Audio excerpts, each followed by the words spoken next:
В школе 25 эвакуация. Учебные занятия прервала пожарная тревога. Все как в реальности. Звуки сирены, ученики спешно покидают стены образовательного учреждения. Повсюду техника, на территории работают пожарные. Якутские огнеборцы провели в школе пожарно-тактические учения и проверили, готовы ли ученики и персонал учебного заведения к чрезвычайным ситуацициям. Одну длину без ствола, я правильно поняла?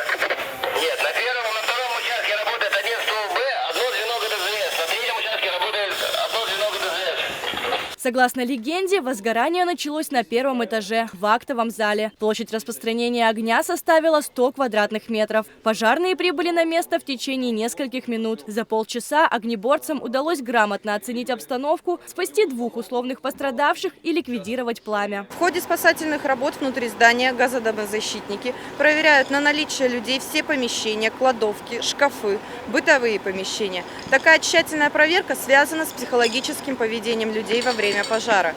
Испуг и паника приводят, как правило, к тому, что люди не могут правильно оценить ситуацию и начинают прятаться. В особенности это касается детей. Даже во время учения огнеборцы полностью погружаются в легенду и отдаются работе сполна. В тушении условного пожара были задействованы 11 единиц техники и 65 человек личного состава. Из здания школы было эвакуировано 407 детей и 25 сотрудников. Все цели и задачи пожарно-тактического учения были решены в полном объеме. Оценка учений удовлетворительная. В ходе пожарно-тактических учений в школе были выявлены незначительные нарушения, которые в настоящее время устранены. Кристина Ясинская, Айсен Попов, Якутск ТВ.